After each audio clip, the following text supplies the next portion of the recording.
Welcome to today's podcast. My name is Pearlie Brewer, and I will be your host. Today's podcast guest is Angela Francoeur from WorkSafeNB. Today we're going to talk to Angela about the new first aid regulation. Welcome, Angela. Morning, Pearlie. So why don't we start, Angela, with getting you to tell folks about what your job exactly is at WorkSafe. So I am entitled the Director of Regulatory Review and Training within the Prevention Division at WorkSafe, New Brunswick. And in my department, we have staff who work on a lot of things that support the operations of the division, so training and administrative support. And then we have staff who are focused on the regulatory review aspect. And within that, we are continually reviewing and updating the legislation and the regulations, doing consultation with stakeholders, and proposing amendments to government. And we also have a specialist within our team that's focused on external relations and stakeholder relations.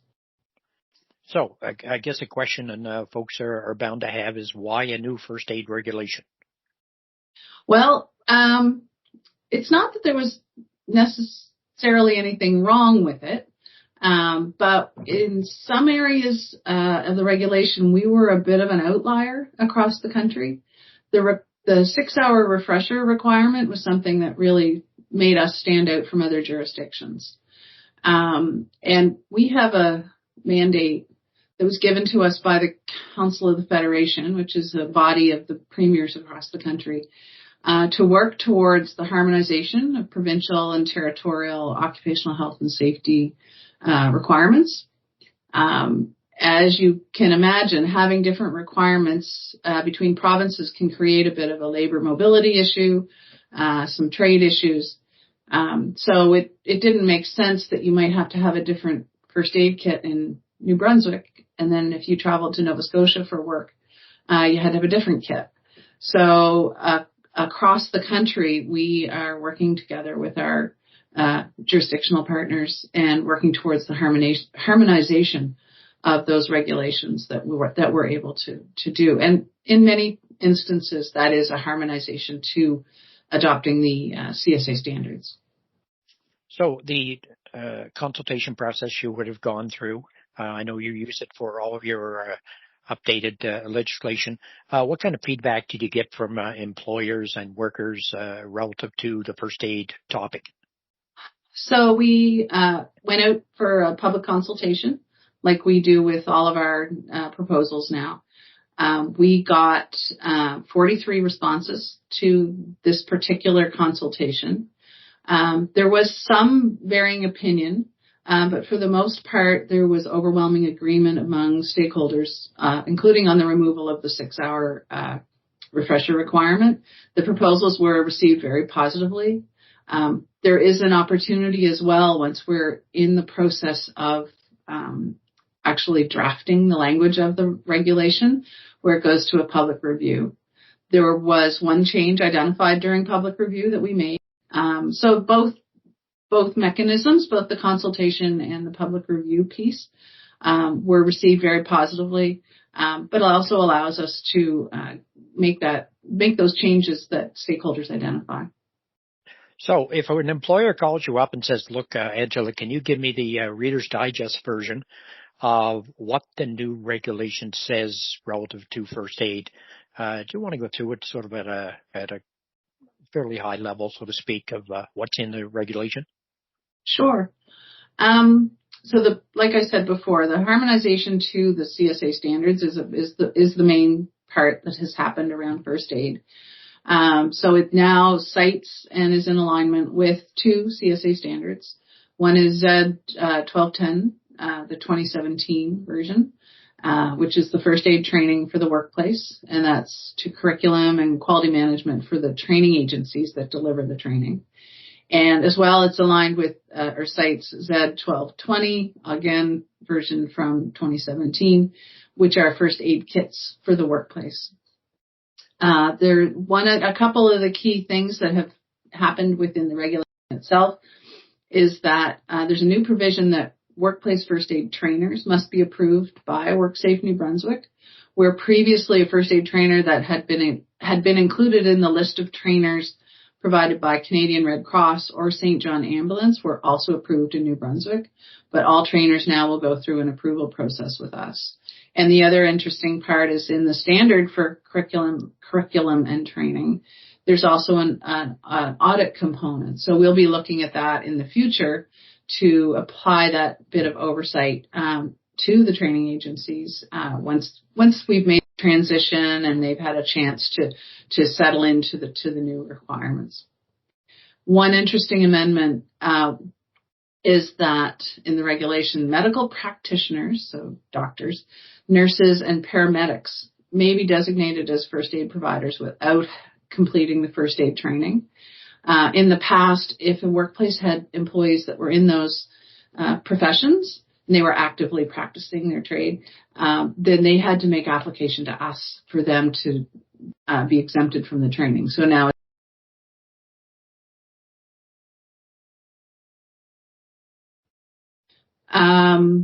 obviously amends the required contents of first aid kits to comply with what is cited in the CSA standard as opposed to what was in the schedule before. And there were some changes to some definitions, but one of the really important ones is there's now a definition of high hazard work. And that's important because that's the defining point for determining if a workplace needs to have first aid kits, and trainers both trained to the basic or intermediate levels that are specified in the standard. So it's quite clear in the definition.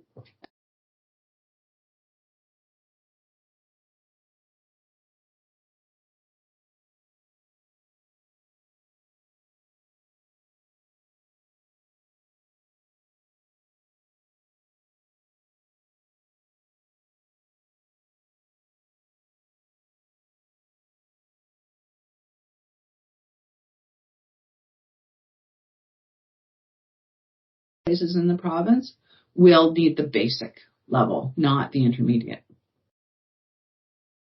So when you talk about high hazard work, is that the work or the workplace? It's the work. Okay. So if you had an administrative facility and a mine, the training would be different and the kits would be different for those sections of a workplace. Now, what if you had a workplace that encompassed both?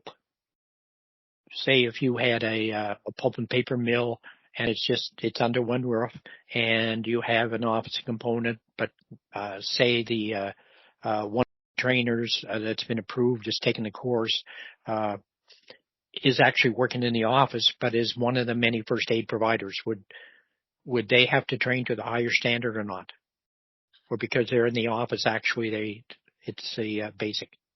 In that office environment, the requirement would be for the basic training and kit, but maybe out on the manufacturing floor, it would be for the intermediate level. Okay. Now, for folks who want to find out more,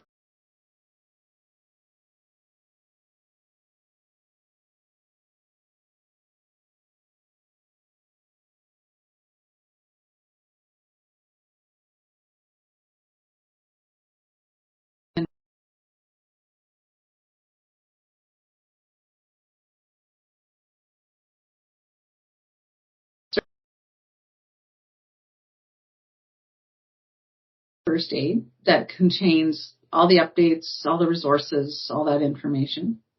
Alternatively, on our launch, like our home page, the first page you encounter, on the right-hand side, there's a large icon with a black and yellow hashtag or hash marks on it, and that's our regulatory hub. So in there you would find links to the first aid information, but you would also find all of our other ongoing regulatory work. Many of your listeners may know that we're in the middle of some changes to the general regulation, the mining regulations. So all of that information is in that one hub now. The other place that I really encourage people to go to is to download our mobile app, the OSH Guide, and there's topics in there related to first aid and many other topics that people would find very helpful. Now, I know you've had some challenges in keeping your app up to date as you make many changes. How's that working for you now? I know you were trying to make it more flexible that you could make those. Yeah, I think when we first started talking about doing this podcast, Pearly, it wasn't up to date on the first aid changes, and those changes have been made in the last month or so. So the OSH Guide app is up there. It's always a challenge, particularly if we want to be able to publish in both English and French at the same time, to get that timing right and make sure that everything is accurate. But we do work as quickly as possible. There are some technical limitations right now with the current platforms that we're using, but moving to more effective and more timely ways to be able to make those changes is on the to-do list.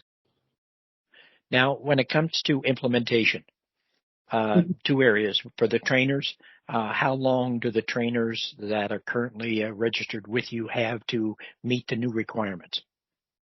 So if you're looking at our approved trainers list on the website, you'll notice that they have an effect or a date when their current approval expires. They have until that date to make application to us. So they're grandfathered until their current approval expires. And so there's a new process, and the link is also on the website for them to send us their information online. One interesting thing that we think is a positive is if a trainer has been approved in another Canadian jurisdiction that is also aligned with the CSA standard, they just need to let us know that and provide appropriate documentation, and they'll be approved in New Brunswick. We won't go through the whole exercise of looking at their curriculum and that oversight. So if they've got prior approval somewhere else in Canada to that standard, we'll greenlight that. So what about implementation date for the employer? So the new regulation has actually been in place since August of last year, 2023. There was a delay in being able to publish that amended regulation, so we were able to start communicating that to employers in January of this year. So it is in force right now for employers. So what they may find is that they're calling their normal first aid training provider to line up their training for 2024, and they're learning that the 6-hour refresher is no longer a requirement, and that there are different aspects of the standard that the training agencies are now delivering. So it is in force now. We aren't looking at it in any sort of heavy blitz, but officers, when they're visiting workplaces, will make sure that the workplace is aware of the changes, know where to find the information they need, and really encourage those employers to work towards it voluntarily. So when it comes to first aid kits, were there a lot of changes made relative to what's in a kit, or is it somewhat minor from a point of view of maybe a certain size bandage you need more of, whatever? I think it was fairly reasonable what the changes were. The CSA technical committee looked at that, and obviously they have experts on their panel that made those recommendations. In the end, the contents changed a little bit, but not substantially. So you're also involved in a number of other legislative updates. Last time we talked, you mentioned hearing protection is one that is being updated. We'll certainly have to get someone from your organization on our podcast to talk about that. That's a big topic to a lot of workplaces I've talked to and met over the last few years.